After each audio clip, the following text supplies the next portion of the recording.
Hello everyone, and welcome back to my first video of the new year. Pokemon is do I really need to explain what Pokemon is? I'm actually a bit of a latecomer to this franchise, only getting into it with Pokemon Go back in 2016. After that, it became my fixation for a few years, buying a version of every single game, learning everything I could about the universe, and while my love for the franchise has dwindled a bit with some pretty mediocre to outright bad releases, I still consider myself a big fan. Though there's one aspect of the franchise that, as a good God-fearing Christian gal, has always rubbed me the wrong way, and that of course is the evolution. The Bible is very clear with its stance on the matter, so if I'm going to continue to enjoy these games without risking my immortal soul, I guess I'll just have to find a way around it. Can you beat Pokemon Soul Silver without evolving? The rules for this run are pretty simple. We're only allowed to catch and use base form Pokemon. The only real problem Pokemon under these rules are ones like Pikachu or Mr. Mime that started life as base evolutions but later on got pre-evolutions, technically making them the second stage of their line now. In these cases, I'm just going to go off whatever the regional dex for that particular game says. For Pokemon that evolve via level up, as in most Pokemon, I will be allowing them to level up to or even past the point that they usually evolve. I'll just have to stop them from actually going through with the evolution after every single level. You might be wondering why I'm starting with a Johto game instead of a Kanto one, and that's just because I got the idea for this run while playing through Fire Red, and I figured playing it again so soon under these rules would be a little bit exhausting. I'll also mention that I'm going to be playing on my real 3DS with my official copy of Soul Silver. Sure, it would be a lot easier for me to record footage if I was, say, playing on an emulator, but that would be mean and make Nintendo cry, so I'll definitely not be doing that. We all on the same page here? Good. So, can you beat Pokemon Soul Silver without evolving? Opening up, we're introduced to the world of Pokemon by Professor Oak, but let's be real, if you're watching this video, you don't need this explained to you, so let's just skip past his explanation. He then asks us if we're a boy or a girl. Not very woke of him, but in fairness, this game was released before the invention of pronouns in 2016, so I give him a pass and tell him that I'm a girl, at which point he asks our name. Unfortunately, there's not enough space to write Katy Cat, which is my full legal name, so I guess just plain old Katie's gonna have to do for this run. With my character now created, the adventure can truly begin. We wake up in a bedroom, which seems to make up the entire second floor of our house, which I'd say makes it a pretty cool room, but looking around, this kid's still playing on a Wii. Loser, get with the times. Nowadays all the cool girls play on Wii U's. Heading downstairs, we meet our mum, who tells us that we missed our friend Ethan, who's playing hide and seek with his Pokemon. She also mentions that the local Pokemon Professor Elm was looking for us and has a favour to ask. Before we head off to meet with the professor though, our mum has a few more things to give to us, including a backpack, trainer card, and a save and options button? I get that this is the game's way of showing us where we need to click to do important functions in the game, but I just find it kind of funny how it's presented to us. Like, to me it implies our mum just casually gives us a method to reset time to a specific point, and another to control the very factors about the universe. Heading outside, we find our friend Ethan, playing around with his Pokemon, which looks like a lot of fun, but there's no time for that! The professor needs us! Outside the professor's lab, there's this strange redhead guy staking out the place, and trying to talk to him has him violently shove us away. Seems like something we should maybe concern a grown-up about, but whatever. Heading into the lab, Professor Elm tells us that he'd like us to help him with his research on the effects walking with Pokemon has on them. Really? That's what you're studying? I really hope this isn't government funded. I don't want my Pokédollars wasted. To help him with this, he's going to give us a Pokemon to look after. Before he can give us one though, he gets an email from a fellow Pokemon enthusiast, aptly titled Mr. Pokemon, about a strange new discovery he's made. Unfortunately, Elm and all of his staff are too busy to go check it out, so he asks if we were going instead. We now get to pick our starter Pokemon from the Grass-type Chikorita, Watery Totodile, and the Flaming Hot Cyndaquil. This is a really important decision for a challenge run that limits which Pokemon we can use, since it'll likely end up being our team's ace, so part of my brain wanted to carefully study every mandatory battle in the game to see which one of these three would have the best matchups. Unfortunately though, a much larger, more dominant part of my brain was screaming, "Pick Cyndaquil!" over and over and over again, so that's what I ended up doing, with very little thought on the matter. I know there's been some controversy involving Cyndaquil's final evolution, but I don't really know too much about that whole situation, and frankly, from what I do know, I think I don't want to know anymore, but I'm not going to let that sway my fondness for this little guy. Besides, Typhlosion's sins are his own, and since we're not going to be evolving this dude, we don't have to worry about it. We now have the option to give our starter a nickname, which is something I want to do for every Pokemon I catch. I was really struggling to come up with anything good though, so I asked my girlfriend for ideas, to which she eventually replied with Larry, so that's what I went with. With that done, the professor sends us off to Mr. Pokemon's house, which is just north of Cherry Grove City, but before we can leave the lab, an assistant stops us to give us a bunch of health potions in case Larry gets into any scraps along the way. Exiting the lab, Ethan approaches us to check out our new Pokemon before telling us to go show it off to our mum like a total square. Heading back to see her, she actually has a present for us, our Pokegear back from the repair shop. This thing has a lot of different functions, but for the most part, it's kind of just a cell phone, letting us make and receive calls. As we travel around the world fighting trainers, some of them will offer us their number, and if we accept, they'll occasionally call us to let us know how they're going. fine. Most of the time, they have nothing worthwhile to say. Joey, I swear to God, if you tell me about your stupid Rattata one more time, but just in case they end up having something important for me, I always accept their offers. With that taken care of, we can finally get on the way with our journey to Cherry Grove City, and stepping out onto Route 29, we're almost immediately assaulted by a wild bird. I'm sure everyone already understands the battle system in Pokemon, but for those of you who don't know, it works on an expanded version of rock, paper, scissors, where you want to hit your opponent with a move of a type that they're weak to, and avoid ones that they resist, or worse, negate entirely. Fire burns grass, ground neutralizes electricity, rock caves in the skull of bird. It's all pretty self-explanatory really, but failing any favourable type matchups, you can always just go with your strongest move. In the early game, battles are extremely basic, thanks to the limited move pool for both our Pokemon and the random encounters. Most of the time, you'll just take turns tackling each other until the opponent faints thanks to our starter having better stats than them. Even though your Pokemon's health will slowly be whittled down, there's really no risk, since the Professor's assistant gave us plenty of potions, plus you can find another one on the way, making getting to Cherry Grove no problem. Larry even leveled up a few times along the way, reaching level 6 and learning a new move, Smokescreen, which lowers the opponent's accuracy. Entering the city, we're quickly approached by an old man who takes it upon himself to show us around the place, teaching us about Pokemon centers where we can heal our Pokemon for free, and Pokemarts where we can buy a variety of items, and at the end of his tour, he gives us his running shoes, all warm and sweaty, just the way I like them. Oh, well, I guess I'll still take them. These let us run, making travelling much faster, though I think it also makes you more likely to encounter wild Pokemon in areas where they appear, so if you're getting sick of random battles, best to use these wisely. Before continuing up to Mr. Pokemon's house, I decided to rest my Pokemon at the Pokemon Center, as well as using some of my starting funds to stock back up on potions, as well as getting some antidotes and paralyzed heals, just in case. Heading out onto Route 30, the old dude from before approaches us again to upgrade our Pokegear with the town map add-on, giving us, you guessed it, a map to help us figure out where we're going. Route 30 goes basically the same as Route 29. The game expects for our Pokemon to be unevolved at this point, so every challenge it has for us keeps that in mind. Arriving at Mr. Pokemon's house, we barge in on him having a meeting with a familiar looking man. Mr. Pokemon's been waiting for us and quickly takes us to see the oddity he's discovered, a mysterious egg. He tells us that it came from a friend in Ecruteak City and that it doesn't seem to belong to any species found in Johto. He figures that Professor Elm might have an idea on its origin, so wants us to take it to his lab.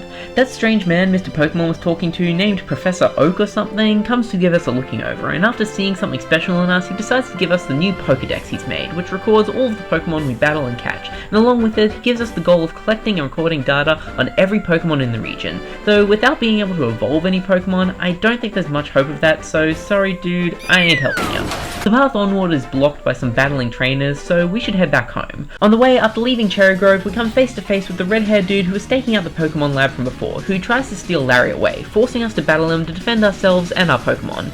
Weirdly enough, his only Pokemon is a Totodile, one of the other starter options from Professor Elm's lab, and specifically the one that counters Larry, being a water type.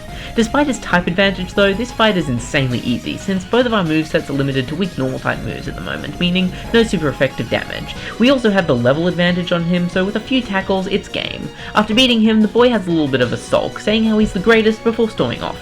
Turns out he forgot his trainer card though, so he panics before running back and grabbing it off us, fearing that we might have learnt his name. The path back to the lab is now pretty clear, and on the way, Larry even levels up to level 10, learning our first fire type move as he does, Ember. Getting back to the lab, there's a cop there. Turns out that the kid we just fought broke in a while after we left and stole one of the remaining starter Pokemon. The officer accuses us of being the thief and returning to the scene of the crime, but Ethan, who apparently saw the whole thing go down, sticks up for us, saying that we battled and tried to stop the boy. The cop asks if we managed to get his name during the battle, and thanks to seeing his trainer card, we actually did. Now, we get to pick our rival's name, and even though he's our rival, we should still pick a mature name for him. It's pronounced Dumas. He's French. With a name and a description, the cop gets on the case, followed shortly after by Ethan. With that taken care of, we can now get back on track and give the mystery egg to Elm. Unfortunately, he has no idea what it could be either, but decides it's still worth studying. We also tell him that we met with Professor Oak, who gave us a Pokedex, which Professor Elm says means he sees great potential in us. He suggests that maybe we should try taking on the Pokemon Gym Challenge, saying that with our potential, we might just be able to take on the Pokemon Champion. The first gym is in Violet City, just west of Mr. Pokemon's house, so that's our first destination. Though, of course, before we head off, we should check in with our mum. She's excited for us and wants to find a way to help us out on our adventure, and eventually lands on the idea of holding on to some of the prize money that we get after every battle we win, and asks if we'd like that. I don't know, kinda sounds like an elaborate ploy to start getting us to pay rent, but if we select yes, she'll occasionally purchase items for us using the money we send, and I don't want to risk missing out on some useful items, so I agree to her deal, before saying goodbye and heading off. Leaving town, Ethan has one more thing to tell us, more accurately show us, as with just one Pokemon we don't really stand a chance, so we have to learn how to catch more. The idea of catching Pokemon is pretty simple. The healthier they are, the less likely they are to be caught, so you have to hit them around a bunch, maybe poison them or put them to sleep, then when we chuck our balls at them, they have no choice but to join us.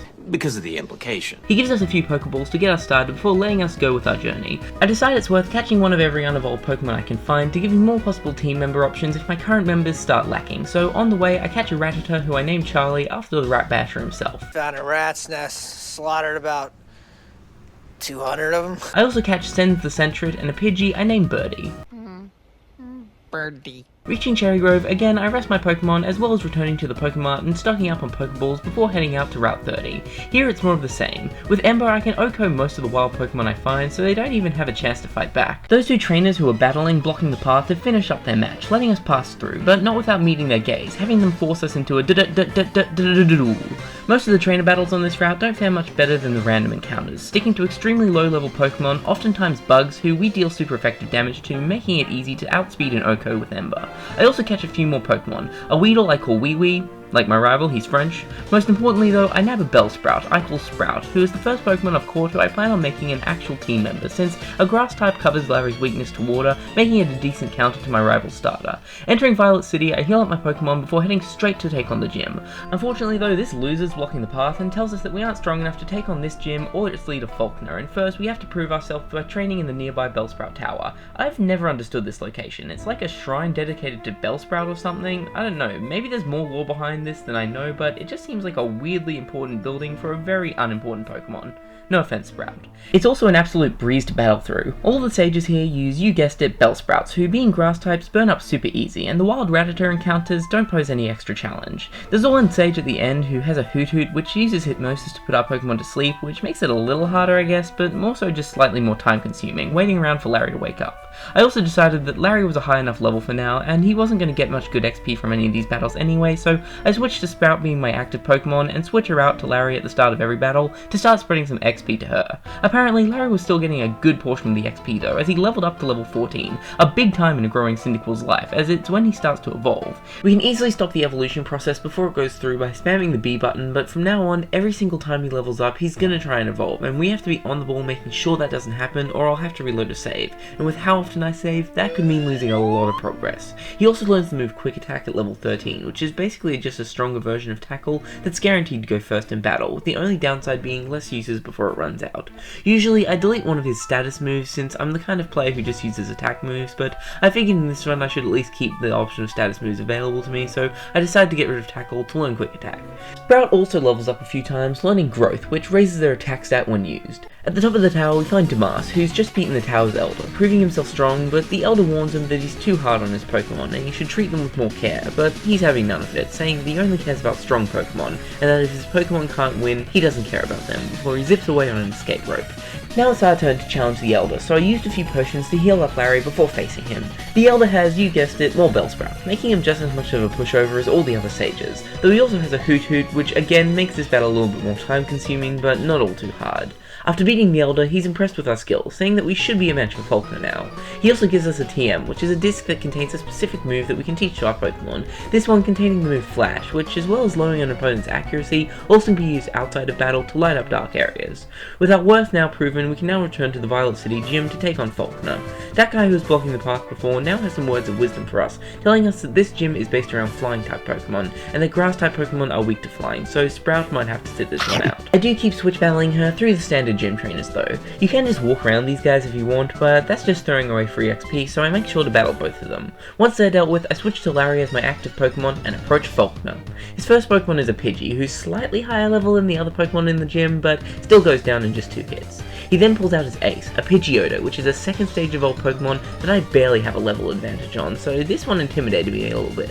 Luckily though, Ember still hits harder than his Gust, and after trading damage back and forth a bit, Pidgeotto goes down, claiming me victory. Falkner seems a little bit miffed at his loss, but he accepts defeat with grace, giving us our first gym badge, the Zephyr badge, as well as TM51 Roost, which heals the Pokemon using it by half of its maximum health.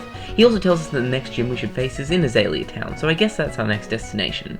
On the way out of the gym though, we get a call from Professor Elm, who has some exciting news for us about that egg we gave him. See, he wants us to take it with us on our adventure in the hopes that we can get it to hatch. Can I offer you a nice egg in this trying time? We need to clear a spot for it in our Pokemon team, so I head to the Pokemon Center and deposit Wee Wee in the the box before heading to the local Pokemart, where I meet the professor's assistant who gives us the egg.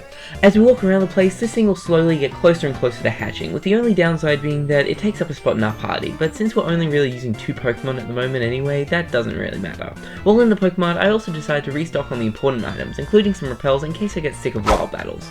Leaving the store, we meet this lady dressed in a kimono who takes interest in the egg and tells us to take good care of it before heading off. With that done, it's off to Azalea Town, which thanks to a weird dancing tree blocking the path, I need to take a detour to get to through the nearby ruins of Alf. This place honestly creeps me out. It's an ancient ruined city, long abandoned, and while that itself is already a little eerie, the music that plays in this area just gets to me. Seriously, people always go on about how creepy Lavender Town is, but it ain't got nothing on the ruins of Alf. While I'm here, I complete this puzzle, activating a trapdoor, dropping down into the tunnels below, where an archaeologist approaches us. He's apparently impressed that we were able to complete a puzzle that was already 80% completed, and so entrusts us with the Unknown report. And yes, it's pronounced unknown. There's no K, it's unown. This thing basically acts as a sub-Pokedex, tracking all the different unknown forms that we find, which is a Pokemon that appears down here in the ruins of Alf. It actually has a bunch of different forms, each based on a different letter of the English alphabet, as well as some punctuation. Honestly, this is one of my least favorite Pokemon, but it's probably still a good idea to catch one just in case. I actually spent a little while down here battling unknowns, actually leveling up a few times, getting Larry to level 17 and Sprout to level 11, where she learnt the move Wrap, which kind of acts like a normal type burn or poison, dealing additional chip damage each turn. Grinding though wasn't the point here. I just figured that if I had to catch one of these things, I was going to catch the perfect one. With that out of the way, we can leave the ruins of Alf and head out onto Route 32. Almost immediately, this old guy randomly decides to give us a Miracle Seed, which is an item that increases the power of Grass-type moves, so I decide to equip it onto Sprout to give her a little more power. On the journey to Azalea Town, I get a few more team members as well. Firstly, Hip-Hop the Hoppip, who, honestly, I'd probably prefer to use over Bellsprout as my Grass-type since it's a Johto Pokemon and this is a Johto game, but I've already sunk levels into Sprout, so I'ma just stick with her. I also get Barbar the Mareep, as well as an Ekans I come up with a very clever nickname for just by spelling its normal name backwards. Sprout also manages to show her worth a bit by defeating her first opponents without the help of Larry, in the form of all of these fishermen and their water-type Pokemon along the wooden bridge here. She even leveled up a few times, learning both Poison and Sleep Powder, of which I only actually choose to keep Poison Powder just cause it feels more useful to me. Sprout also comes in handy when we get to the end of the route and enter the Union Cave, since Vine Whip is also super effective against the Geodudes around this area. I could have gone down and explored the cave a little more, but I decided to go straight for the exit, still making sure to battle every trainer and collect every item on the way. I also met up with Rocky the Geodude and Slithers the Onix, who I convinced to join my team.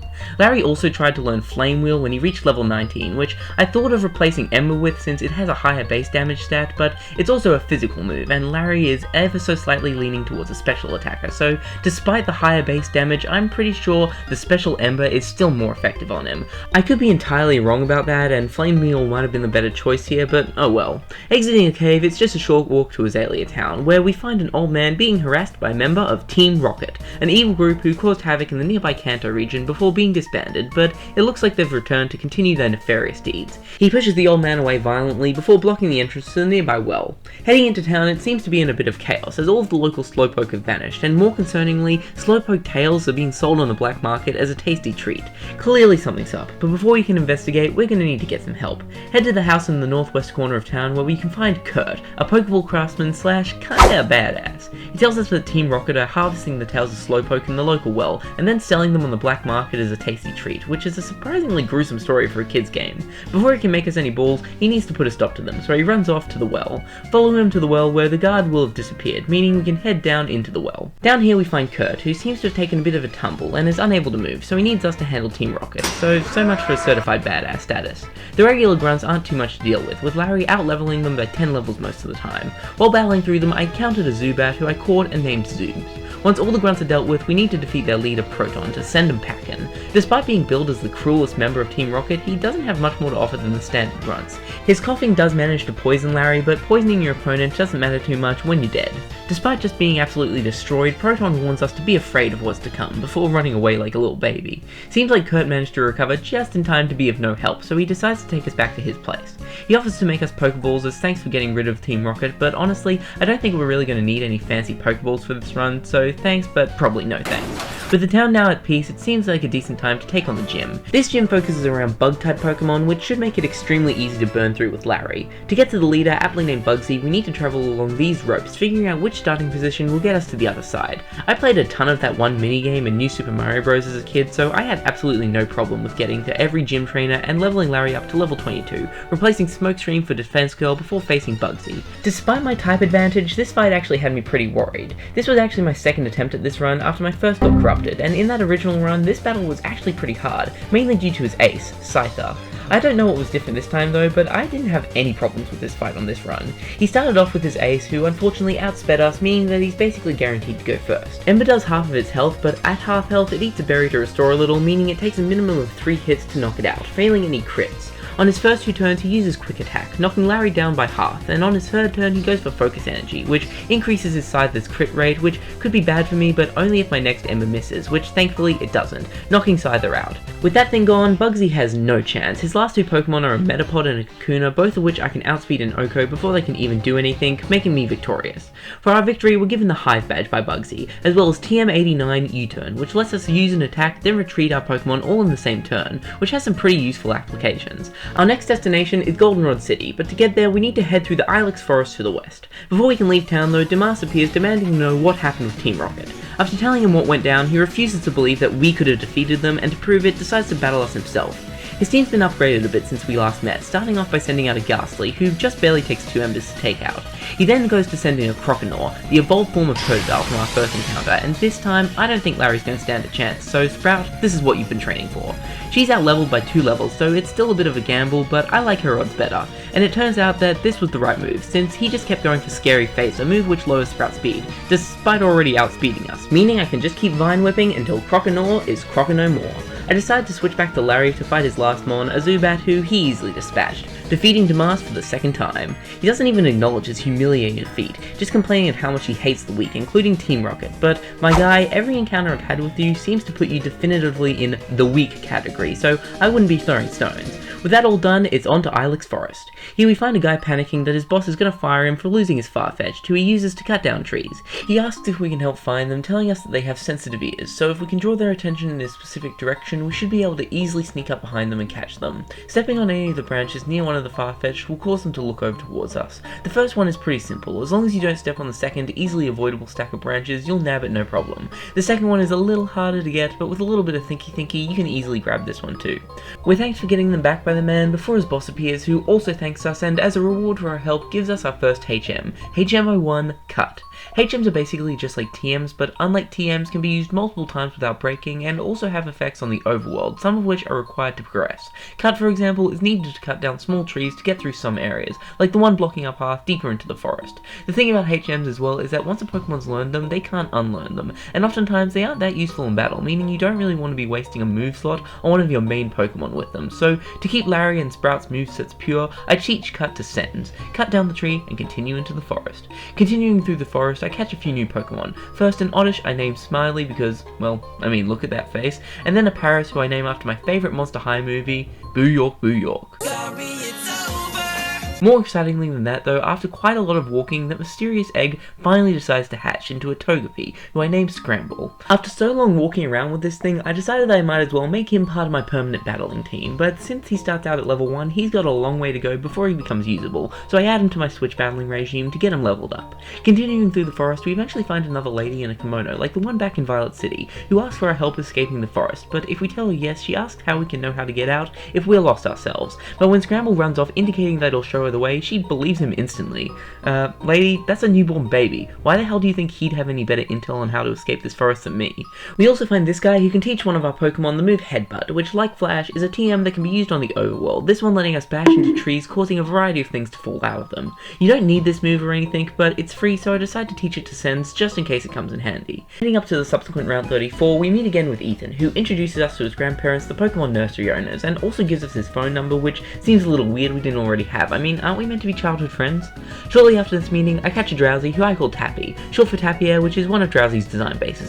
For a little bit, I debated adding this thing to my main battling team since it's a psychic type, which is a pretty decent type to have around, but unlike the allegations around Typhlosion, I am fully aware of the crimes of this guy and its evolution, and I ain't gonna be associated with that kind of thing. Besides, Scramble already has a psychic move, albeit a weak one with extra sensory, so whatever, we're not missing out on much by not adding him. By the time I reach the gates of Goldenrod, my team has developed quite a bit, with Scramble reaching all the way to level 12, learning the move Metronome, which has a random chance of using the effect of almost any move in the whole game, making it sometimes a good option as a final Hail Mary if things aren't looking good. He also learns Sweet Kiss, which confuses a target, which I have to forget a move for. I end up forgetting Growl since he also has Charm, which is basically just a stronger version of Growl for almost every battle in the game. Larry also leveled up to level 24, and Sprout got to level 17, where she tried to learn the move Stun Spore, but I declined. Goldenrod is the first city in the game to really feel like a city, having a much grander scale to it. It also lacks a standard Pokemart, in its place having the department store, which is basically just a Pokemart on steroids, having multiple floors, each one selling a different type of item, some of which outside of the store can be hard to come across, like TMs. Heading to the gym, we're told that the gym leader Whitney is off trying to get a radio card, and by heading to the local radio station we can find her doing just that, and it seems like she's too distracted to even think about battling us. Talking to this lady at the counter, we can also try to get a radio card by completing the Pokemon quiz. The quiz is honestly pretty easy, but even if you do struggle, there's only 5 questions, all of them yes or no answers, and the questions don't change if you fail, so trial and error should be enough to see you through it. Once we get ourselves a radio card, Whitney comes over to congratulate us before realizing she's lost track of time and running off to her gym where we can now face her. Whitney and her gym are kind of infamous for being a bit of an early game difficulty spike. All the trainers here use normal type Pokemon, who only have one weakness to fighting types, which means for a team like mine who have no Pokemon with fighting type moves, we can't deal super effective damage. Now, the regular battles here still aren't too hard or anything, but lacking super effective hits, most if not all of them can't be OHKO'd, which really screwed with my usual strategy of outspeeding and OHKOing. Whitney herself has an extra card up her sleeve, in the form of her ace, Miltank. For such a frankly stupid Pokemon, ask around the fanbase enough and you'll hear some horror stories about this thing, mainly thanks to 2 of its moves. Rollout, which hits over 5 turns, getting stronger each time and can rack up some pretty damaging numbers, and Milk Drink, which restores 50% of its health every time it's used. Before we can fight that thing though, Whitney first ends in a pretty harmless looking Clefairy, and yeah, in this case, looks aren't deceiving, as it can't do much to me, even trying to use Mimic to copy my Ember to use against me, literally trying to fight fire with fire. I do enough to knock it out in just 3 hits, but my second Ember burns it, so I decided to just let the burn damage finish it off and took the turn to start boosting my defense with Defense Curl in preparation for a Miltank, but Whitney decided that she wasn't done with the Clefairy just yet and used an item to heal it up. Whatever though, not too hard to knock it back down, plus getting her items out of the way now means that she can't use them later to help out a race. Now onto Miltank. Despite being very worried about how this battle could go with it just healing away any damage I do and slowly building up power with Rollout, it ended up being absolutely no problem, with Miltank going for Stomp repeatedly and getting lucky with a crit at the end, bringing it down in just 3 hits. Despite this gym not posing as much of a challenge as I was worried about, the power creep is definitely starting to show its face a bit, with my unevolved Pokemon getting more evenly matched by opponents, even ones who they outlevel. After her defeat, Whitney decides to have a little bit of a cry and throw a tantrum, refusing to give us our rightfully earned badge, but after a conversation with one of the gym trainers, she finally calms down and goes about her gym leader duties, giving us the plain badge, as well as TM45 Attract, which can infatuate Pokemon of the opposite gender, making them less likely to want to attack their opponent. But that's not how attraction works, Nintendo. What about people like me who are attracted to the same gender and like to hurt the people they love? Get more inclusive, Shigeru. Whitney also mentions that a place called the Pokedome has opened up for battling Pokemon, which doesn't seem too interesting to me right now, but right next to it is a national park, which sounds like just the relaxing activity I deserve, so I head up north out of the town onto Route 35. On this route I met this old dude who asked to take a photo of us, a 10-year-old girl. Nothing to be concerned about here, I'm sure. I also catch a Nidoran male and a Nidoran female who I choose to call Boy Mode and Girl Mode respectively. This is another Pokemon that makes me feel very unseen by Nintendo. Where's Nidoran intersex, Nintendo? Nidoran transgender, perhaps? Scramble also leveled up to level 15 and tried to learn the move Yawn, which makes the Pokemon fall asleep on the next turn. I considered swapping this out with Sweet Kiss, but in the end I decided that I'd rather have a confused target than put one to sleep, so I just kept Scramble the same. Heading into the building at the end of the route, I take the door to the right and enter the National Park. Not really much happens here. I battle some trainers, level up my Pokemon a few times, get aggressively advertised to, seriously, that's pretty blatant, Nintendo, and finally leave through the eastern exit onto Route 36. Almost immediately, my path onward is blocked by the same weird dancing tree that I mentioned earlier. Yep, we've done a full circle around this thing, and now it's blocking the only path forward, so something needs to be done about it. Weirdly though, we can't use Cut on it. Trying to force Sense to use the move just makes the game tell us that it can't be used here, so something's up. While talking to the florist nearby, she tells us that she spilled some water on it, which caused it to jump up, and she theorizes that it's not a tree at all, but a Pokemon in disguise. In order to test this theory, we have to find a way to absolutely drench it to force it to break its disguise and get out of the way. Head all the way back to Goldenrod City, and in the northeastern corner you can find a flower shop, the owner of which is willing to part with her spray bottle, and using this on the tree will cause it to move. Problem is, it's moving at us, clearly quite annoyed that we've disturbed it, so we have to battle Sudowoodo. At first, I was just going to deal with this thing and move on, until I realized that Sudowoodo is technically an unevolved Pokemon, being both the first and last stage in its line. Now, if you're Pokemon Master, you're probably saying, no, Sudowoodo's got a pre-evolution, making it the second in its line, therefore not allowed in this run. And in just about any other game, you'd be right. But remember, this is a remake of the Gen 2 games, before Bonsly existed, and the Pokédex reflects that, with Bonsly not being a part of the regional decks. I think you can still get Bonsly in the post-game and for the national decks, but as far as I'm concerned, no Bonsly on the regional decks means Sudowoodo is fair to use, so I catch her and name her Willow, cause you know, it's kind of a tree, and frankly I just like the name Willow. This means that we actually have a fully evolved Pokemon on our team, though compared to the other fully evolved Mons, Sudowoodo's stats are pretty lacking, but hey, amongst my team of babies, it could definitely come in handy. Heading on to Route 37, I immediately catch a Latibar who I named Buggy. I got quite a few levels on this route as well, with Sprout reaching level 20, Scramble getting to 18, and Larry reaching level 28, where he learned the move Switch, which is more powerful than Quick Attack and a special move, so it's a much better fit. It does lose the always goes first bonus, but gains the ability to never miss, which is a fair trade in my opinion. Some of the other randos I have hanging around my team as well also got a few levels, with Charlie leveling up to level 9 and Birdie to level 7, which was just because Sprout and Scramble fainted and I needed some partners for double battles. Speaking of the double battles, this Clefable, one of the trainers had, used Metronome and got Roar of Time of all moves. You know, the base 150 power signature move of the legendary God of Time Dialga. Thank God that missed, no way I would have survived it. At the end of this route, we come across Ecruteak City, home to our next gym, but before we can do that, I head to the Pokemon Center, listen to the weird guy called Bill talk about some computer he made, heal my Pokemon, and deposit Birdie to add Willow to my team. I also bought some revives, given that I had a few Pokemon faint on the last route, and with that, I head for the gym. Going inside though, apparently the leader Morty is off at the Burnt Tower, dealing with some matter, so first we need to go there and sort out whatever's happening. Inside the Burnt Tower, something seems to be going down in the basement, but before we can head down there, we meet with a man named Eswin? If that's a real name, I've never heard of it before.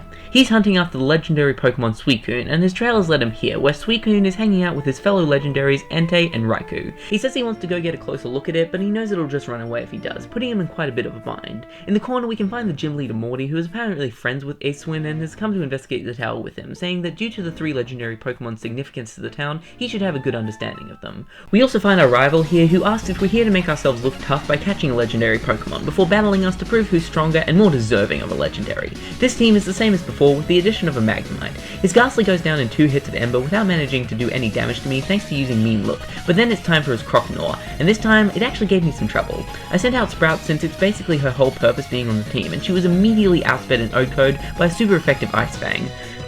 What the hell, you literally had one job. Fearing for Larry, not liking my odds of winning if my ace was downed, I sent in Scramble, but Extrasensory barely did any damage. On its second turn, Croconaw used Ice Fang, which, without being super effective, only did about a third of Togepi's health, while I used Sweet Kiss to confuse it, hoping that it would waste a few turns hitting itself to support the damage of Extrasensory. On its next turn, the confusion worked, but for the subsequent 2 turns, it was able to work through it, luckily only going for moves to drop my speed, which doesn't really matter too much since it already outsped me. On the 4th turn, the confusion wears off though, and he gets a critical Water Gun, knocking Scramble out, but luckily Scramble done enough damage to the Croconaw to make me feel comfortable bringing Larry in, who, with a swift, knocks out Croconaw. After that, Dumas' Zubat goes down quick, but manages to get off Supersonic, confusing Larry before going down, and when Magnemite switches in, it paralyzes him as well, meaning that I have to waste a turn on a Paralyze heal, but once I can get off an Ember, it knocks it out in 1 hit, winning me the battle. Dumas once again copes over his loss, saying that we'd never be able to catch one of the legendaries. I finish exploring the top of the tower before heading down the ladder to see what's going on. Immediately upon seeing us, Raikou and Entei run off, followed by Suicune, who briefly stops to take a look at us. Eswin rushes down, amazed by what he's just witnessed, also taking note of Suicune's interest in us, saying that it's a sign that it recognized our talents. He resolves himself to get more aggressive in his hunt of the legendary Pokemon before running off. Now that that's been sorted, Morty heads back to the gym, so we can go challenge him now, but before leaving the Burnt Tower, I nabbed myself a Coughing, who I named Clinchaz, since climate change is too long for the nickname. Now onto the gym. The gym is full of ghost type type specialist, who usually I wouldn't have any super effective moves for, being only weak to Ghost and Dark. But remember earlier when I said that this game uses the same Pokédex as in the original game? Well, in that original game, there was a staggeringly low 2 Ghost type families, Ghastly and its evolutions, and Mischievous, which for whatever reason, despite it being a Ghost type introduced for this region, no one in this gym uses one, sticking only to the Ghastly line. All of the Ghastly line are also Poison type, which makes them weak to Psychic, and I just so happen to have a Pokemon with a admittedly very bad Psychic move, but a Psychic move nonetheless, so Scramble, this is your time to shine. And shine he does, being able to OHKO the Ghastly that appear and use 2 hits to take out the Haunters. Plus, as a normal type, a lot of Ghost type moves just don't affect Scramble. The only ones here that really prove a problem being Curse, which halves the user's HP to deal damage each turn to the target, and Confuse Ray, which, you guessed it, confuses us, both of which can be worked around by switching out to Larry, or in the case of Confuse Ray, can just hope for good luck and outlast the confusion. The gym itself has a bit of an annoying gimmick where after each battle the lights go out and we need to navigate in the dark, but if you're really struggling, you can just intentionally fall off the path and the lights get reset. Morty is in much the same situation as all the other gym trainers. His first Ghastly gets the curse off, but it goes down on the same turn. I then switch to Larry for the Haunter to remove the curse, and once Haunter goes down, I bring Scramble back in to deal with his ace, Gengar, which was a little bit of a gamble. Extra Sensory does a little over a quarter damage, and after dropping below half health, it'll eat a berry to heal, meaning it'll take around 4 to 5 hits to take Gengar down. Gengar's Sucker Punch also does some pretty good damage, and after eating its berry, it puts me to sleep with Hypnosis, forcing me to use a potion to heal. Luckily, on my next turn, I wake up, and in 2 more hits, Gengar goes down, and after his Haunter uses Curse, it just takes 1 more extra Sensory to claim victory. Scramble leveled all the way up to level 24 with all the heavy work he was doing, learning Encore, which I turned down, as well as Follow Me, a move that's literally useless in almost every in-game battle, so I declined it too. After recognizing our potential, Morty gives us the Fog Badge, as well as the TM for Shadow Ball. With that, all of our business in Ecruteak is done, so I rest up my Pokemon in the Pokemon Center, restock my items, and head out west onto Route 38. Out here, I catch another main team member in the form of Zip Zap the Magnemite, who I immediately add to my team, replacing Charlie since having an electric type will further cover Larry's weaknesses, plus it's a steel type which is just all around pretty defensively good. I also find a Miltank out here, and this thing gives me a taste of what I luckily missed out on with Whitney. It spends its turns lowering my attack stat and raising its defense stat, making it a nightmare to try and lower its health down to make it catchable.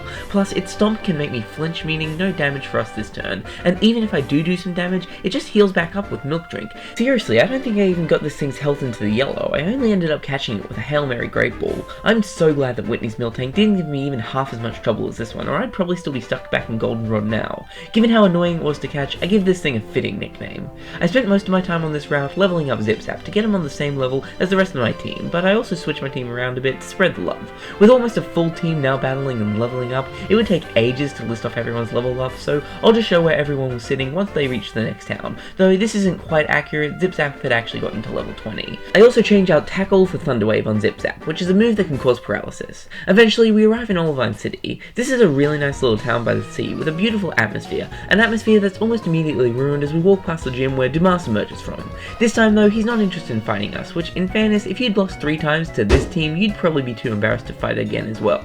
He tells us that the gym leader isn't here, apparently being busy looking after a sick Pokemon at the local lighthouse, so that's where we should head next. Working our way up this building offers more perfect opportunities to level up Zip Zap, being full of sailors and bird trainers who use a ton of water and flying Pokemon, both of who are weak to electric. By the time we reached the top, Zip Zap was up to level 23 and tried to learn the move Spark, but I declined since it's a physical move and Magnemite special, you know the drill. Sprout also leveled up to level 23, which meant it passed the level needed to evolve, meaning I'll have to start cancelling its evolution every time it levels up now as well.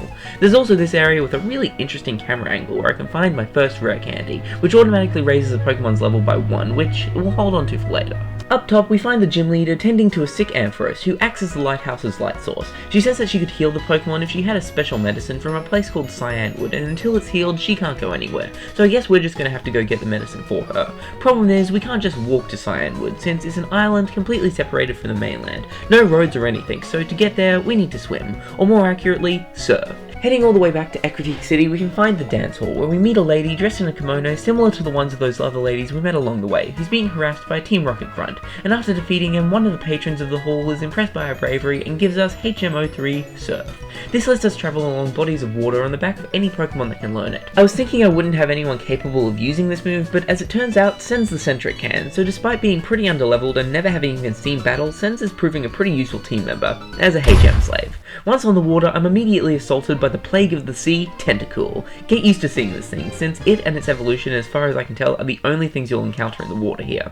I caught the first one that I found for consistency's sake, which I named Squishy. While travelling to Cianwood, I spent most of my time battling with Scramble, which might seem like a weird choice. Sure, Extrasensory is strong against the wild plethora of Tentacruel, but most of the trainer battles here aren't great matchups for him. But looking ahead to the next gym, I feel like he's going to be our best bet once again, so it's probably a good idea to get him some levels. And some levels are just what he gets, going all the way from level 26 to 34 by the time of the next gym battle, getting added to the group of team members trying to level up, and actually out-leveling my starter, kind of making Scramble my new ace. At level 28, he learns the move Wish, which will heal him by half health on the subsequent turn after being used, which I replaced Metronome with since I wasn't really getting any good use out of it anymore. He also learns the move Ancient Power, a rock-type move that after damaging the opponent can raise all of his stats. I ended up trading out Sweet Kiss for this, which I did for some type coverage, but honestly I kind of regret it since I think keeping the ability to confuse would have been better in the long run. Sprout also learns the move Acid over Wrap, but that's not really that important for this video. On Cianwood, we talk to the pharmacist to get his special secret potion, which we can use to heal the lighthouse Pokemon, but before we head all the way back to Olivine, we might as well take on the local gym.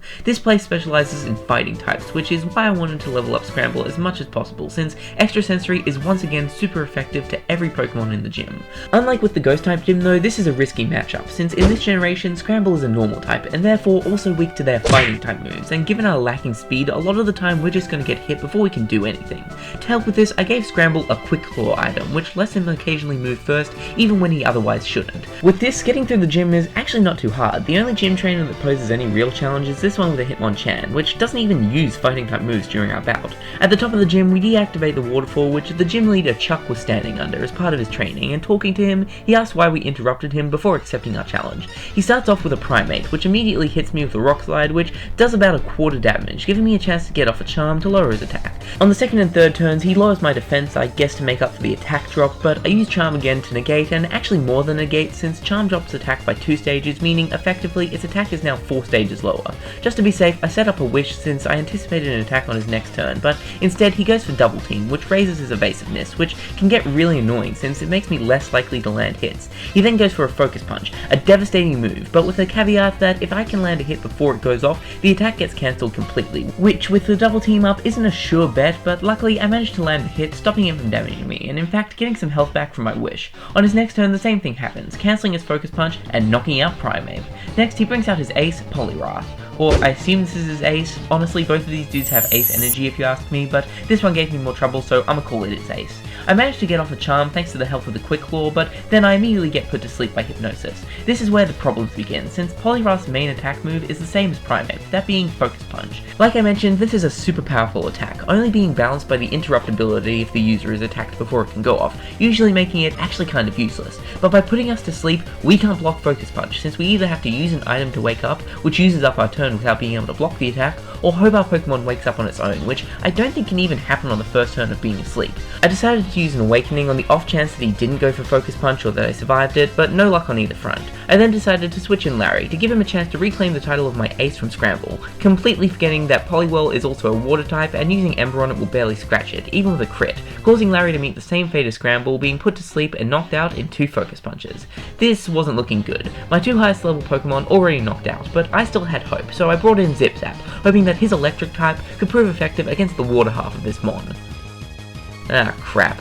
Well, type advantage doesn't matter much when you can't even land a hit, and luckily that was just what was happening for the next few turns, with Zip Zap successfully blocking Focus Punches and Poliwhirl missing Hypnosises, which let me get his health down low enough to make it use its berry. Zip Zap then blocked another 2 Focus Punches, causing Chuck to use a potion to get his Pokemon back up to full, giving me another chance to deal free damage, followed by yet another Focus Punch counter. At this rate, I thought this was just going to be the rest of the fight until I inevitably won, but the game had other plans, as Poliwhirl decided to use Surf, presumably because it had ran out of Focus Punch PP. This put me in a pretty rough situation for Pokemon choices, with half my team gone, but I thought that maybe since Sprout is a grass type she might stand a chance, but nope, she was immediately put to sleep as well. I assumed that she was going to get knocked out the next turn, so I just used Vine Whip on the off chance that she could have woken up to deal a little bit of damage, but Poliwhirl's subsequent Surf didn't actually do enough to KO. So on her next turn I used a Super Potion to heal up, hoping that she might actually be able to get a chance to fight. But then Poliwrath used Body Slam, which knocked her down to half health, followed by another one on the next turn, leaving her with just 2 HP. Sprout did get a chance to use a Vine Whip, hurt though, which wasn't even helpful. Now knowing that she wasn't going to be the one to end this battle, I decided to use my last turn to revive Scramble, hoping that he could finish it off, and actually Poliwrath's next Hypnosis missed, giving me a chance to heal Scramble to full as well. Next turn Hypnosis hits though, and of course followed by Sprout going bye bye, but it gives me a chance to switch in Scramble to finish things off. Oh come on, you gotta be kidding me. Of course, at this little health, Chuck heals all the way back up to full, which honestly I didn't even know he could do. I thought gym leaders only got 1 potion per battle, but apparently he has at least 2. I anticipated I'm about to take some damage, so I decided to set up a wish since I don't think that a body slam or a surf will be quite enough to KO. But I guess I was wrong about Focus Punch being out of PP, because this jerk just uses it again, leaving Sprout alive on just 9 health. Fine, I guess I still have to be ready for a Focus Punch, so instead of healing, I use Extra Sensory to block. But no, this time he goes for Surf, so Scramble goes down for the second time in this battle. Yeah, this really isn't looking good. My next best option is Willow, who being a rock type is weak to both Poliwrath's types. Instead of even bothering to attack, I use her 2 turns that I anticipate she's going to get on the field before she's KO'd to once again revive Scramble, which I don't even really know why I did, since Zip Zap was the only one able to do any good damage so far. And yep, he's immediately put to sleep, so I don't even bother wasting my time trying to fight anymore and just use his turns to revive Zip Zap. This battle is becoming incredibly item heavy, which, by the way, I hope you stocked up on all these items before leaving Olivine, since there's no Pokemon in this town, meaning that if you don't have all these items when you arrive here, you'll have to go all the way back to the mainland to get them. Or just be good at the game and not need to rely on items unlike me, that's also an option too. After bringing in Zip Zap, I try paralysing Poliwrath to hopefully have him unable to move for a few turns, which thank god finally does the trick, getting him into the pattern of either getting stopped by paralysis or having Focus Punch fail while I Thundershock him, whittling his health down until I finally claim victory. That was easily the hardest battle yet by far. I'm honestly surprised I was able to turn it into a victory in the end, though admittedly I did make quite a few mistakes, healing up and sending in the wrong Pokemon when Zip Zap probably could have soloed the whole thing if I had played it right. Still, if this is a sign of the battles to come, I'm finally starting to get a bit scared for this challenge. For beating Chuck, he awards us with the Storm Badge, and of course gives us a TM with, what else? Focus Punch. Upon exiting the gym, this random lady decides to give us the HM for Fly, which is probably the most useful one in the game, acting like a fast travel to let us return to any Pokemon Center that we visited. Unfortunately, no one on my current team could learn it, even if they were alive, not even Sens. Guess you finally outlived your usefulness, buddy. Bringing out Birdie, I teach it Fly and use it to head back to Olivine. Once back here, I head straight for the top of the lighthouse to cure the Ampharos, which works a treat, having its light once again shining brightly. With that all sorted, Jasmine can return to her duties as a gym leader. Despite just having had a gym battle, we go straight into another one with Jasmine. There's not even any trainers or puzzles in a gym to distract us, it's just a straight shot into the fight with the leader herself. After my last barely scraped by victory, I was actually pretty confident about this battle, seeing as she's a Steel type trainer, and Steel is weak to fire, so I assumed Larry should be able to solo the entire thing, but oh how wrong I was. This was the first gym that I had to try multiple times in this playthrough. I tried going into it with every one of my Pokemon starting out the battle, and no matter what team order I tried, I couldn't even beat her first Magnemite. This thing can KO all of my Pokemon in maximum of 2 hits, and the only one that I have that can kind of damage it is Larry, who goes down in 1 Thunderbolt, meaning that the most he can do is a little over half damage to it before getting knocked out. Nothing I tried worked to make this fight doable, which means my team as it stands is just not going to cut it. So it's grind time. While grinding, I managed to find some Pokemon I missed before. First, I found a Farfetch'd who I called Tokyo in reference to the shiny Farfetch'd I caught in Pokemon Go on a trip to Tokyo. It's a really nice memory for me, so I thought I should honor it here. I also called a Tauros who I called Bull. Luckily, the grind isn't a long one. I just need to get Larry up to level 31, at which point he learns Lava Plume, which is just Ember but better. How much better? Well, exactly twice as powerful, meaning that just over half damage to Jasmine's Magnemite turns into just over full damage to it. Yeah, this Pokemon I genuinely don't think my team could have beaten before can now be OHKO'd with just 1 additional level. She next brings in a Steelix, who goes just under half health with 1 Lava Plume, but heals back up with a Berry. Luckily, I also got a burn on her, putting her back into the range to knock her out with a second Lava Plume. It does get a Sandstorm off, which damages me every turn, but that doesn't really matter much, since her last Pokemon is a repeat of a Magnemite, which just like the first one gets OHKO'd, winning me the battle and earning me the Mineral Badge, as well as TM23 Irontail. With 6 badges under my belt, we're about halfway through the game, which seems like as good a place as any to take a bit of a break. So far it hasn't been too challenging, but the difficulty curve has started to be noticed, and we still have a long way to go. There's plenty of time for bigger and bigger roadblocks to start popping up, but that'll have to wait till next time. If you've enjoyed this video, why not consider giving it a like and subscribing to be here when part 2 comes out. Until then, I've been Katie Cat, Happy New Year, and thank you for watching.